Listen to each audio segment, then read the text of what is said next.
Gerald Vandenberg geber persiapan timnas Indonesia U23. Penghargaan istimewa FIFA untuk PSSI jadi sejarah baru. 4 pemain andalan Patrick Kluivert jadi tumpuan timnas Indonesia U23. Fakta round 4 berlangsung di Arab Saudi dan Qatar.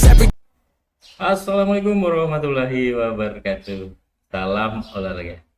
Penghargaan FIFA untuk PSSI sejarah baru bagi Indonesia. Fakta round 4 berlangsung di Arab Saudi dan Qatar. Gerald Vandenberg geber persiapan timnas U23, dan yang terakhir 4 andalan Patrick Kluivert jadi tumbuhan Gerald Vandenberg. Coba kita saksikan bersama ya.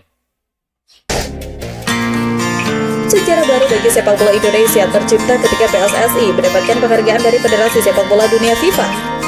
Dikutip dari unggahan Ketua PSSI Erick Thohir, FIFA memberi penghargaan kategori Gold kepada Federasi Sepak Bola tertinggi di Indonesia. Penghargaan tersebut diserahkan kepada Erick Thohir saat ia memenuhi undangan FIFA Executive Football Summit 2025 di Miami, Amerika Serikat.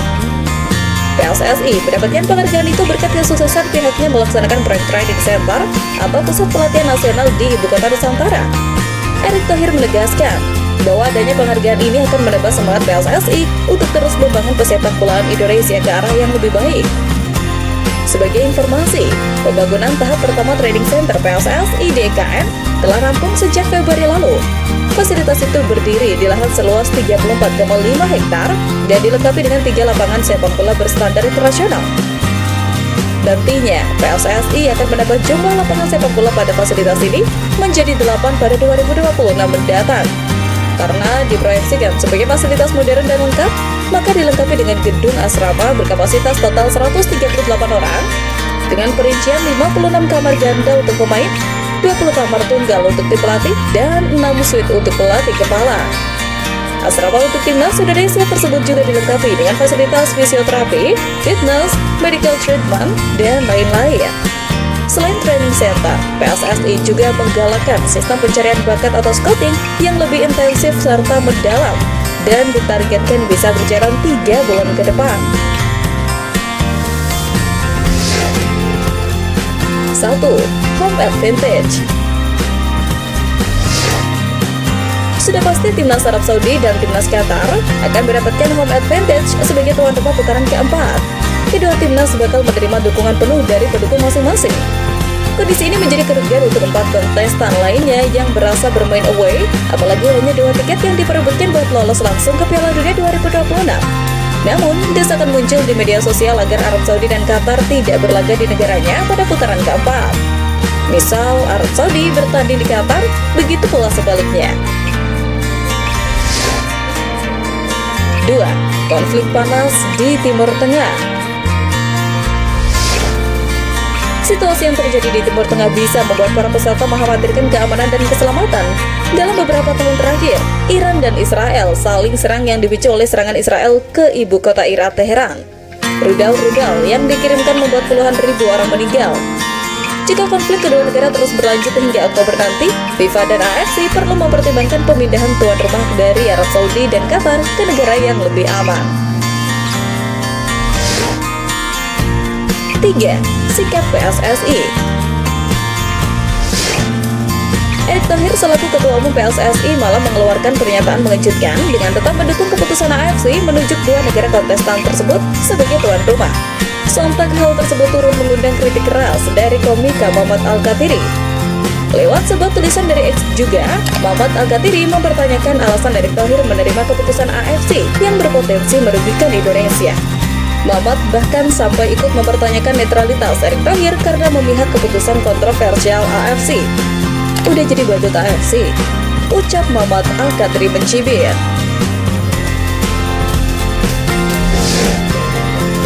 Pemanggilan pemain untuk timnas Indonesia U23 telah dimulai.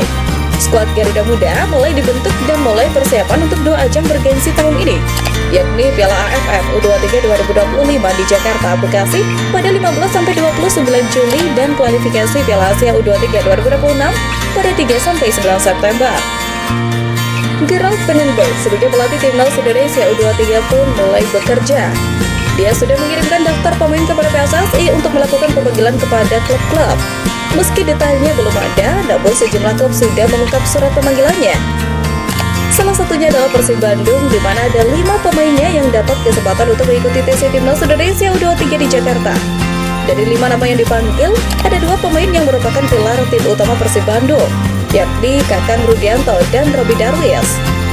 Keduanya bahkan lumayan sering bermain di Liga 1 2024-2025. Kakang tercatat memainkan 25 pertandingan, sementara Robby Darwis tampil dalam 16 pertandingan. Sementara 3 nama lain berposisi penjaga gawang. Seva dan Fitra merupakan 2 penjaga gawang muda yang baru promosi dari Akademi Persib pada musim 2023-2024 lalu. Adapun Raka merupakan kiper yang di musim lalu bermain di Elite Pro Academy Liga 1 U18. Selain Persib Bandung, klub Liga 2 Indonesia PSPS Pekanbaru juga sudah membocorkan pemanggilan pemain Timnas Indonesia U23.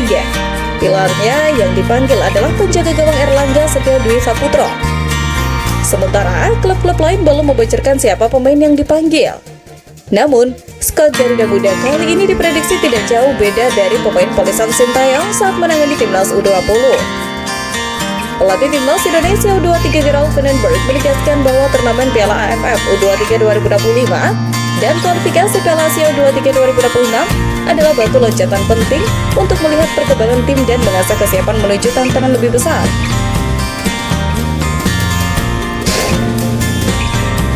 Piala AFF U23 2025 berpotensi menjadi panggung unjuk gigi bagi sederet pemain muda yang sudah malang melintang bersama Timnas Indonesia di level senior. Berdasarkan regulasi usia, turnamen ini diperuntukkan bagi pemain yang lahir pada tahun 2002 atau sesudahnya. Menariknya, Timnas Indonesia memiliki beberapa nama yang sudah punya jam terbang internasional bersama skuad senior, namun secara usia masih bisa bermain di Piala AFF U23. Salah satunya ialah Rafael Schreck. Rafael Schreck kesulitan mendapatkan pemain bersama klubnya musim lalu. Hal tersebut sekaligus membuka kesempatan untuk memilih gabung Timnas U23. Pemain serba bisa ini dikenal punya mobilitas tinggi, visi permainan bagus, serta fleksibilitas yang memungkinkan dia bermain di berbagai posisi menyerang. Dengan usianya yang masih 22 tahun, pada pertengahan 2025, Schreck memenuhi syarat untuk tampil di Piala AFF U23. Pengalamannya menghadapi lawan-lawan tangguh di level senior seperti Irak, Jepang, dan Korea Selatan bisa menjadi nilai tambah besar bagi Timnas U23. Selain Rafael Schreck, sosok Ivar Jenner juga berpotensi. Gelandang bertahan ini punya kemampuan distribusi bola yang baik, tajam dalam duel, dan cerdas dalam membaca arah permainan lawan. Meski masih memperkuat jam Utrecht di Belanda, Jenner telah menunjukkan kelasnya di laga-laga internasional, termasuk saat menghadapi lawan tangguh seperti Vietnam dan Irak. Untuk Piala AFF U23 2025, Jenner bisa menjadi poros penting yang menjaga stabilitas permainan. Bersama Marcelino, Ivar Jenner akan menjadi penyempurna di skuad Garuda Muda. Bahkan sang preman Justin Hubner juga berpeluang untuk gabung skuad Garuda Muda.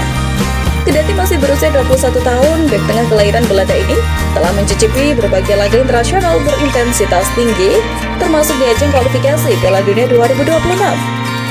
Jika diturunkan di Piala AFF U23 2025, kehadiran Hubner akan membuat lini pertahanan Indonesia jauh lebih solid dan percaya diri.